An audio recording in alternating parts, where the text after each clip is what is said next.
जय श्री राम। प्रिय मित्र हो, आज हम आपको जीवन में सफलता के लिए रामायण के एक अध्याय का श्रवण करा रहे हैं, जो सुनने मात्र से आपके जीवन में सुख संपत्ति और धन की प्राप्ति होगी। तो चलिए इस पवित्र अध्याय को प्रारंभ करते हैं। मित्र हो, आज हम देखने वाले हैं राजा कुशनाभ द्वारा कन्याओं के धैर्य एवं क्षमाशीलता की प्रशंसा, ब्रह्मदत्त की उत्पत्ति तथा उनके साथ कुशनाभ की कन्याओं का विवाह तथा वायुदेव के अशुभ वर्तन की श्री राम जी को जानकारी होना। मित्र हो, इस पवित्र अध्याय को शुरू करने से पहले कमेंट में जय श्री राम ऐसा लिखकर चैनल को सब्सक्राइब कीजिए। जय श्री राम। बुद्धिमान महाराज कुशनाभ का वचन सुनकर उन 100 कन्याओं ने पिता के चरणों में सिर रखकर प्रणाम किया और इस प्रकार कहा, राजन, सर्वत्र संचार करने वाले वायुदेव अशुभ मार्ग का अवलंबन करके हम पर बलात्कार करना चाहते थे। धर्म पर उनकी दृष्टि नहीं थी। हमने उनसे कहा, देव, आपका कल्याण हो। हमारे पिता विद्यमान है, हम स्वच्छंद नहीं हैं। आप पिताजी के पास जाकर हमारा वरण कीजिए। यदि वे हमें आपको सौंप देंगे तो हम आपकी हो जाएंगे। परंतु उनका मन तो पाप से बंधा हुआ था। उन्होंने हमारी बात नहीं मानी। हम सब बहनें यही धर्म संगत बातें कह रही थी, तो भी उन्होंने हमें गहरी चोट पहुंचाई। बिना अपराध के ही हमें पीड़ा दी। उनकी बात सुनकर परम धर्मात्मा महातेजस्वी राजा ने उन अपनी परम उत्तम 100 कन्याओं को इस प्रकार उत्तर दिया, पुत्रियों, क्षमाशील महापुरुष ही जिसे कर सकते हैं, वही क्षमा तुमने भी की है। यह तुम लोगों के द्वारा महान कार्य संपन्न हुआ है। तुम सब ने एक मत होकर जो मेरे कुल की मर्यादा पर ही दृष्टि रखी है, काम भाव को अपने मन में स्थान नहीं दिया है, यह भी तुमने बहुत बड़ा काम किया है। स्त्री हो या पुरुष, उसके लिए क्षमा ही आभूषण है। पुत्रियों, तुम सब लोगों में समान रूप से जैसी क्षमा या सहिष्णुता है, वह विशेषतः देवताओं के लिए भी दुष्कर ही है। पुत्रियों, क्षमा दान है, क्षमा सत्य है, क्षमा यज्ञ है, क्षमा यश है और क्षमा धर्म है। क्षमा पर ही यह संपूर्ण जगत टिका हुआ है।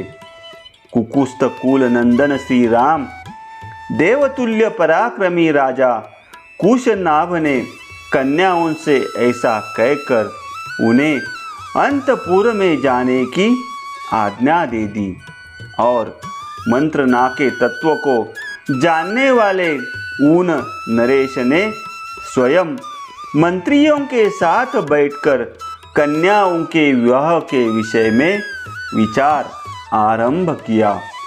विचारणीय विषय यह था कि किस देश में, किस समय और किस सुयोग्य वर के साथ उनका विवाह किया जाए। उन्हीं दिनों चूली नाम से प्रसिद्ध एक महातेजस्वी, सदाचारी एवं ऊर्ध्वरीता मतलब नैष्ठिक ब्रह्मचारी मुनि वेदोक्त तप का अनुष्ठान कर रहे थे अथवा ब्रह्म चिंतन रूप तपस्या में संलग्न थे। श्री राम तुम्हारा भला हो। उस समय एक गंधर्व कुमारी वहाँ रहकर उन तपस्वी मुनि की उपासना करती थी। उनका नाम था सोमदा। वह उर्मिला की पुत्री थी। वह प्रतिदिन मुनि को प्रणाम करके उनकी सेवा में लगी रहती थी तथा धर्म में स्थित रहकर समय समय पर सेवा के लिए उपस्थित होती थी। इससे उसके ऊपर वे गौरवशाली मुनि बहुत संतुष्ट हुए। रघुनंदन शुभ समय आने पर चुली ने उस गंधर्व कन्या से कहा, शुभे तुम्हारा कल्याण हो। मैं तुम पर बहुत संतुष्ट हूँ। बोलो तुम्हारा कौन सा प्रिय कार्य सिद्ध करूं। मुनि को संतुष्ट जानकर गंधर्व कन्या बहुत प्रसन्न हुई। वह बोलने की कला जानती थी। उसने वाणी के मर्मज्ञ मुनि से मधुर स्वर में इस प्रकार कहा, महर्षि आप ब्राह्मी संपत्ति मतलब ब्रह्म तेज से संपन्न होकर ब्रह्म स्वरूप हो गए हैं। अतः एवं आप महातपस्वी है। मैं आपसे ब्राह्म्य तप मतलब ब्रह्म ज्ञान एवं वेदोक्त तप से युक्त धर्मात्मा पुत्र प्राप्त करना चाहती हूँ। मुनिवर आपका भला हो। मेरे कोई पति नहीं है। मैं न तो किसी की पत्नी हूँ और न आगे होऊंगी। आपकी सेवा में आई हूँ। आप अपने ब्राह्म्य बल मतलब तप शक्ति से मुझे पुत्र प्रदान करें। उस गंधर्व कन्या की सेवा से संतुष्ट हुए महर्षि चुली ने उसे परम उत्तम ब्राह्म्य तप से संपन्न पुत्र प्रदान किया। वह उनके मानसिक संकल्प से प्रकट हुआ मानस पुत्र था। उसका नाम ब्रह्मदत्त हुआ।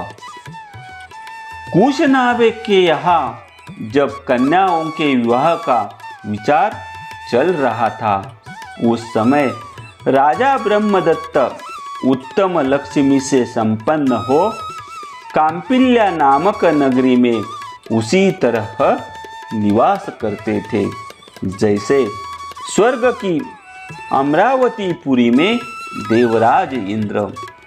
कुकुस्त कुलभूषण श्री राम तब परम धर्मात्मा राजा कुशनाभ ने ब्रह्मदत्त के साथ अपनी 100 कन्याओं को ब्याह देने का निश्चय दिया। महातेजस्वी भोपाल राजा कुशनाभ ने ब्रह्मदत्त को बुलाकर अत्यंत प्रसन्न चित्त से उन्हें अपनी 100 कन्याएं सौंप दी। रघुनंदन उस समय देवराज इंद्र के समान तेजस्वी पृथ्वीपति ब्रह्मदत्त ने क्रमशः उन सभी कन्याओं का पानी ग्रहण किया। विवाह काल में उन कन्याओं को हाथों का ब्रह्मदत्त के हाथ से स्पर्श होते ही वे सब की सब कन्याएं कुब्ज तत्व दोष से रहित, निरोग तथा उत्तम शोभा से संपन्न प्रतीत होने लगी। वात रोग के रूप में आए हुए वायुदेव ने उन कन्याओं को छोड़ दिया। यह देख पृथ्वीपति राजा कुशनाभ बड़े प्रसन्न हुए और बारंबार हर्ष का अनुभव करने लगे।